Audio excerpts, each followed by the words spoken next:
As the ANC, we need clarity with regard to the formula. There were questions that we were posing to the Independent Electoral Commission that we need clarity. And because you will understand that the staff, they have worked out throughout the night, we agreed with them that we need to give them space to go and look at the formula vis-a-vis the actual numbers. Because somewhere, somehow, the formula and the actual numbers, they are not tallying. So they have agreed that they would want also to seek the intervention of their national office, which we gladly and politely agreed with them that let's reconvene tomorrow. Let us not push them to keep on quenching these numbers for us. Otherwise, we'll push them to make a mistake. So we have agreed with them that we need to give them space to go and look at these things. And also, they will request the person who deals with the formula at the national office to descend to Limpopo. In an event where the issue of descending to Limpopo is not possible, we have agreed with them that we can even do it virtually. We don't have, or hybrid. We don't have any problem with hybrid. You must understand that the intention of the ANC is not to embarrass the Independent Electoral Commission. It's for the ANC to accept results when they are so sure that the results, the numbers correlate with the formula. That is the intention of the ANC. And we still respect the work of the Independent Electoral Commission. The reason why they were excluded is because we collapsed the number of votes they obtained under the PR plus the number of votes they obtained under the ward seat. We then used all those totals to determine a quota. That quota is then used to determine the number of seats that each party should get.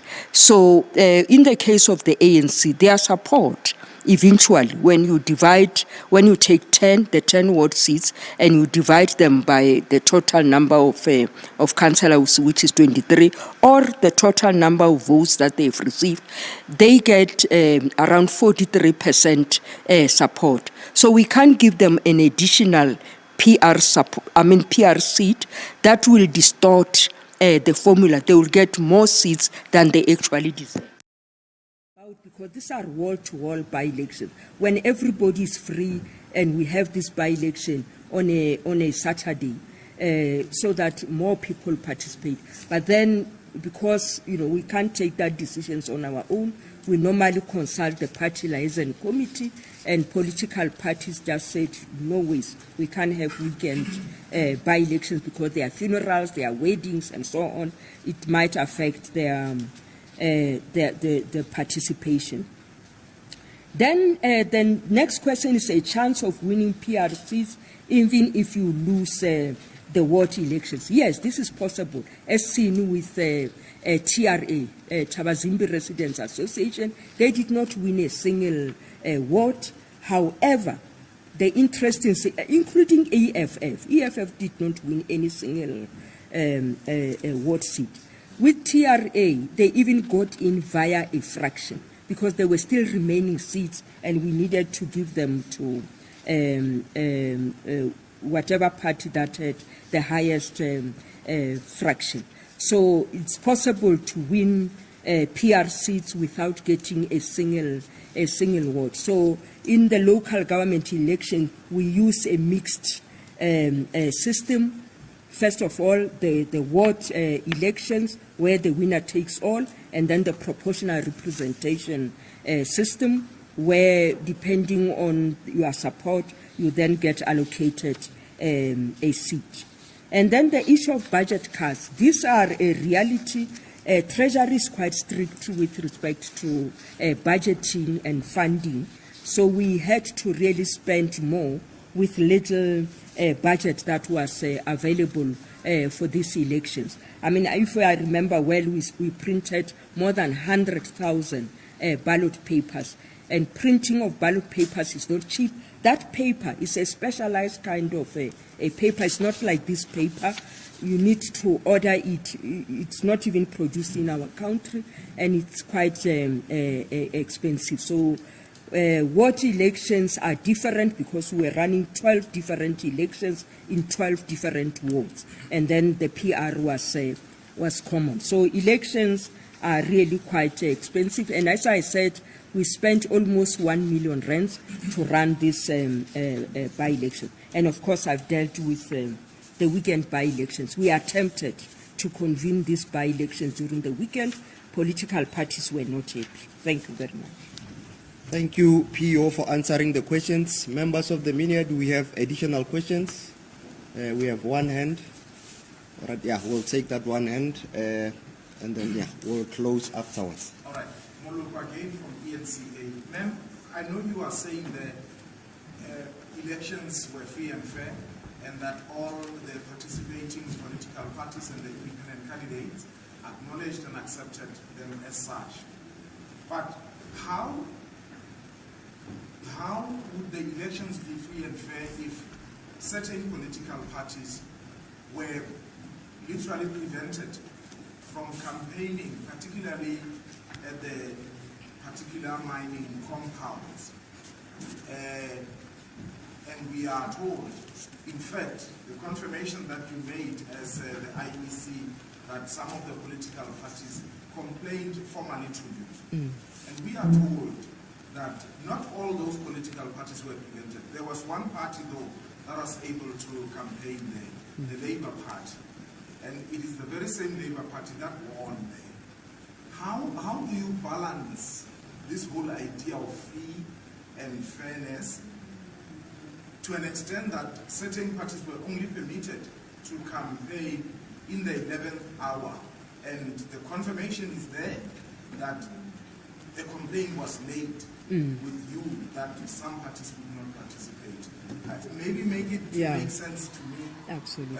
In that regard, in regard to the fairness, because this is a small constituency. Absolutely. It's not like you are having people who are prevented from campaigning in one ward, and across the country they can do that. A particular ward can determine who governs the municipality according to you. Yes. Well, thank you very much. The IEC made an effort to contact the mining houses, to lay down the rules of elections, and the fact that during elections, political parties and candidates need to have access to all the areas of the Republic of South Africa, in this case, the areas of Tabazing. Unlike in the farms we have an established protocol, and this protocol is normally workshopped with political parties. They need to set an appointment to visit a particular farm. We tried to sell this protocol to the mining houses to say, why don't we follow the farm protocol and adopt a protocol that will guide parties and candidates that, you need to set an appointment, and at that particular time you can then access, so that you don't interfere with the operations at the mine. Unfortunately, there was no response, to an extent that we had to escalate this matter to our portfolio committee of Home Affairs to really try and assist us to get a resolution to this problem. After these elections, our chairperson and the CEO are going to engage with the owners of these mines. I think we're going to set a formal appointment, sit around the table, and maybe provide guidance about perhaps even sell again this protocol that we have on the table on the access to farms. And maybe, we'll find a solution to this kind of a challenge. We are thankful that those parties that were denied access, eventually, the little chance that they got to talk to those miners have been able to do so. And we hope that this situation will improve as we go into the 2026 election. And maybe the voter turnout in Ward 11 might actually be different as we go into 2026. But what makes them free and fair? Is it because the aggrieved political parties did not formally launch a dispute in terms of their fairness and their fairness? That as a result of the absence of that complaint subsequent to the voting, that you are therefore saying the elections were generally free and fair. Is according to you not that there's not a law that is tarnishing the elections integrity? Because surely this is a serious matter, at least according to me. Absolutely. You know, freeness and fairness of elections is determined by the free will, where the voters blocked from participating in the elections, where political parties free to campaign across, including the independent candidate, across the Tabazimbi residential areas. And in as far as we are concerned, on our part as the IEC, because we do not own the mines, we intervened and perhaps laid the rules, explained to the mining houses that their refusal to allow some parties to campaign in the mines is going to compromise our ability to run free and fair elections. More so that we have about 7 or 8 voting stations that are inside the mining compounds. So if you have a voting station inside a mining compound, IEC needs to have free access to any particular place when it's running elections. However, I would also like to point out that according to our laws, in terms of Section 65 of our law, of our Electoral Act, Municipal Electoral Act in particular, any aggrieved person, whether it's a political party or independent candidate, has until Friday at 5 p.m. to approach the commission that they feel aggrieved, and the commission will then apply its mind. If these people are not happy with the outcome, how the commission has decided, the next level is to approach the electoral court.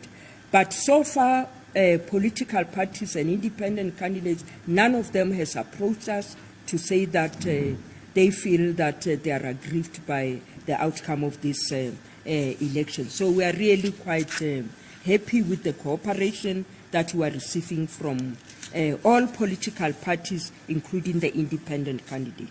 Thank you very much. Thank you, PO, for answering the questions. Ladies and gentlemen, we have come to the end of the briefing. We will, of course, circulate this statement via digital platforms and, of course, also update you on any important matter pertaining to these by-elections in due course. Cheers.